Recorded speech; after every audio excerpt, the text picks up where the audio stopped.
Adam Rittenberg from ESPN joins us now. Adam, how are you, sir? Doing great, guys. Thanks for having me. Hey, I do appreciate the time. So you got Tennessee fans riled a little bit last week. I think you may have seen our tweet where we tagged you. That's what these lists are supposed to do, right? Definitely part of it. I mean, not everyone's going to be happy. Hopefully, people can appreciate, that it's May, and I guess everybody needs something to get riled up about. And there's a little bit more nuance to this one in that it's not just a 1 year look. It's a 3 year projection. It's really personnel based. So recruiting rankings matter. There's always debates about how much do they matter in this type of ranking. They do matter if you are recruiting at the nationally elite level, but I think Tennessee's in a great position offensively. They certainly lose a lot from this past season with those draft picks. It's still early, and that's something that I'd also remind people in Josh Heupel's tenure. He's done a really nice job, but it's still early. It's only been a couple of years, and teams can adjust to you. There's still a little bit of the prove it out there for Tennessee, but I think the program's in really good shape, and I think people will be happy with where Tennessee ends up in the team rankings, which I'm putting together right now. Oh, there you go. Nice tease. When does that come out? I think it'll come out either end of next week or the following week. It's more of a programming issue on our end, but the piece is about 60% done. I've already done the Tennessee blurb. I can't tell you where it's going to be, but I think fans will be pretty happy with where the Vols end up. All right, good stuff. So you've got the top 5 offensive power rankings, and a lot of people do these sorts of things. But explain yours, how it is more than just this upcoming season. It delves into the future. If you can kind of discuss how you came up with this idea and what factors into that. Yeah, we've done this for a few years across sports at ESPN.com, especially in the ESPN Plus space. And it's a 3 year projection. So it's having a lot of starters returning is great, but if all of them are seniors, you're looking at a major reset in this case for 2024. If you have a lot of starters coming back who are going to be there presumably through the 2024 or maybe in some cases 2025 season, that can certainly help your cause. But then it goes to the recruiting rankings. It goes to the transfer portal, how well you've done in those areas. That also factors into where teams end up. Again, an offense that is senior laden and a team that isn't recruiting that well, you might be a little less bullish on that particular unit versus one where there's a track record of success, head coach, quarterback, guys going to the NFL, and then they're also doing well in both the traditional recruiting areas, but also in the transfer portal. So, for example, Florida State has done really well in the portal the last couple of years, and they've taken a step up offensively with a lot of guys coming back from last year's unit, which was pretty good. So, that's an example of a team that wasn't even ranked last year. That's ranked, I think it was 10 or 11 in the offense rankings, and will probably end up around the same in the team rankings this year.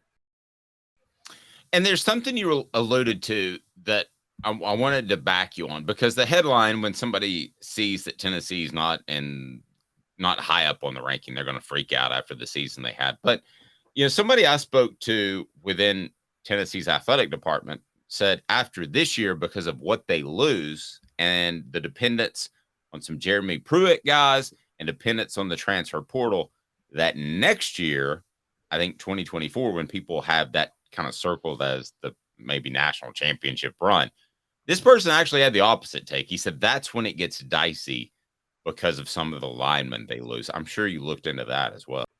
Right. Yeah. And again, people naturally their eyes go to quarterbacks, and we do one of these specifically for quarterbacks for that reason. Quarterback position, I'm not going to ever minimize the importance of that spot and having insurance if your starter doesn't play well or goes down with injury. Tennessee's in a pretty good spot from a quarterback standpoint. But the offensive line is huge, and that's where I know you guys raised valid criticisms, and again, I'm here to take all of them. But you look at what Georgia has done on the offensive line; it's an elite offensive line operation. Alabama, elite offensive line operation. Michigan's won the Joe Moore Award the last couple of years, and so you just have a little bit more confidence maybe at this point in Josh Heupel's tenure. That's not to say in a year we're having a different conversation that Tennessee will be able to reload year after year and be an elite offensive line to run an elite offense. Those other programs are just a little bit more established at this point. And that's a critical spot because it's overlooked too often. There's just certain programs that have great reputations for offensive line play.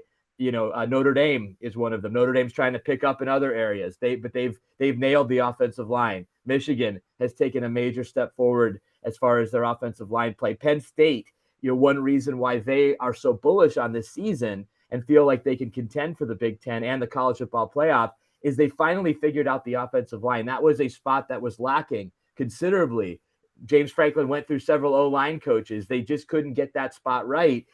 If health holds, they should be one of the better offensive lines in the Big Ten this year. Florida State, the team I just mentioned, I did a story on this a few years ago. They may have been the most underperforming position group in the country, O-line, for a while. That's why they went through all those coaches, and they were just a disaster. They have now, thanks to Alex Atkins, Mike Norvell, gotten to a place where they feel pretty good about their O-line spot. This year's group, future groups, recruiting portal, they're able to bring in some good players on the O-line. So that's a critical spot. It's a good question. So, Adam, to the issue with Tennessee, I totally understand your point about the offensive line, and I'm going to name a couple of schools. You just named one who I think we feel safer saying they're going to have a better offensive line in the next couple of years in Tennessee, or they're more likely to. They're at least more sure. However, with the quarterback issue, how do you reconcile Tennessee having beyond Joe Milton, Nico Iamaleava, versus Alabama, who right now looks really, really desperate at quarterback? They don't look like they have their guy. And also versus Michigan, who, yes, I know they got Jaden Davis, but Jim Harbaugh doesn't have the best track record of getting the most out of five-star quarterbacks. So comparing that, how do you reconcile putting those two ahead of Tennessee with that issue? Yeah, I think the Alabama one for sure is a valid concern, because I would say both Michigan and Georgia is that when those offenses are rolling with the way they dominate the line of scrimmage, it's so easy to be a defensive player with those offenses. I saw Michigan against Penn State last year run for more than 400 yards and just overpower a unit that's pretty darn good, that had a couple of players selected in the NFL draft. They were no match for Michigan. So that style of offense, when it's rolling, is almost more effective than the up-tempo, score a bunch of points, because of what it does to your defense. So that's a little bit of a down-the-list factor to me, but I just think that when you have an offense like Michigan's was for much of last year, not all of last year, and they still have steps to get better, but a unit like that can average over 40 points and dominate the line of scrimmage and dominate time of possession, that does wonders for your defense and makes it really hard for anybody to beat you. In the immediate, there's certainly a bit of red flags going on in Tuscaloosa. That's why you bring in Tyler Buckner, who's far from a savior. He's a guy that has a lot of talent, but still has to avoid those multi-interception performances and got to stay healthy. And I don't think he was going to beat out Sam Hartman this spring at Notre Dame. Their recruiting is still pretty good behind him, even if the two quarterbacks who competed this spring don't pan out. I would say both Michigan and Georgia is that when those offenses are rolling with the way they dominate the line of scrimmage, it's so easy to be a defensive player with those offenses. I saw Michigan against Penn State last year run for more than 400 yards and just overpower a unit that's pretty darn good, that had a couple of players selected in the NFL draft. They were no match for Michigan. So that style of offense, when it's rolling, is almost more effective than the up-tempo, score a bunch of points, because of what it does to your defense. So that's a little bit of a down-the-list factor to me, but I just think that when you have an offense like Michigan's was for much of last year, not all of last year, and they still have steps to get better, but a unit like that can average over 40 points and dominate the line of scrimmage and dominate time of possession, that does wonders for your defense and makes it really hard for anybody to beat you.